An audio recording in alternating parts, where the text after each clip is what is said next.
Sous l'école Anshma, nous retrouvons l'intégration mémorielle qui est la guérison de mémoire de vie.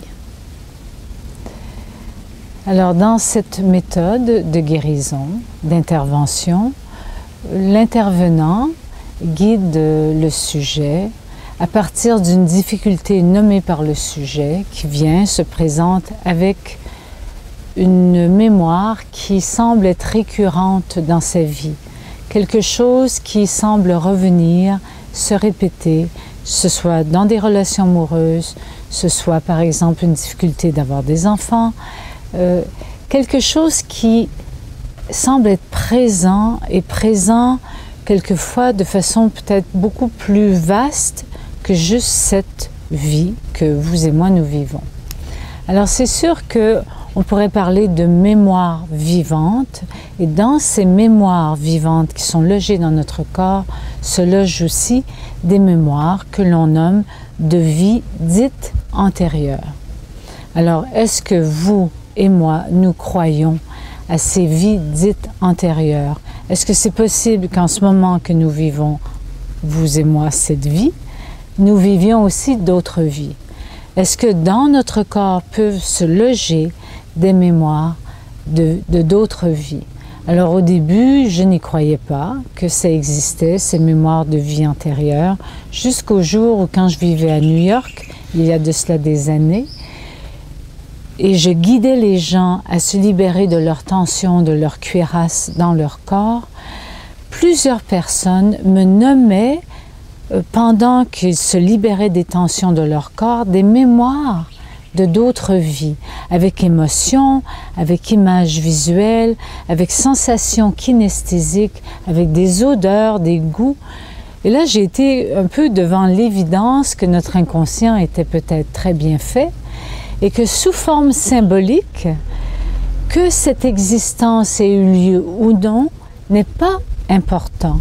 Ce qui est le plus important, c'est que sous forme symbolique, l'individu qui revit la mémoire, la revit, point à la ligne.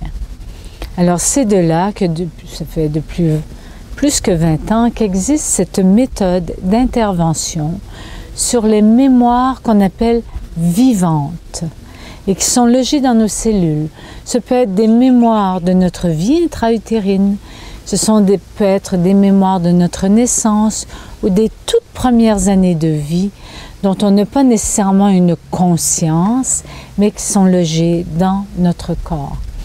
Alors, cette méthode appelée intégration mémorielle se vit à l'aide d'un intervenant, évidemment, qui a été initié à cette méthode, formé, et qui peut guider l'individu à la fois dans un dialogue avec son inconscient, mais aussi, et ça c'est très important, d'agir sur les corps subtils qui entourent notre corps physique, notre champ magnétique, notre corps éthérique, notre corps émotionnel, notre corps mental, et même une dimension du corps qu'on appelle karmique.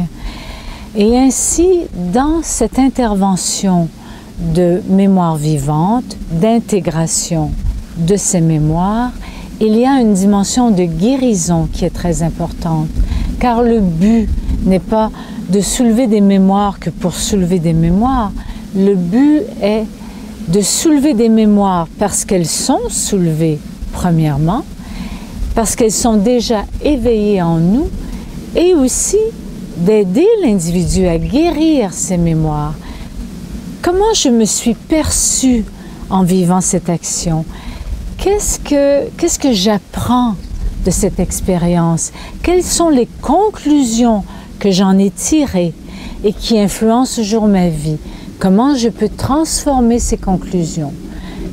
Ça, c'est une dimension très importante qu'on ne retrouve pas toujours dans l'exploration des mémoires qui sont offertes par bien d'autres méthodes. Cette méthode est spécifique en elle-même sous l'école Anshma. Elle est spécifique à la guérison et pas juste l'exploration. Exploration et guérison, c'est appelé l'intégration mémorielle. Merci beaucoup.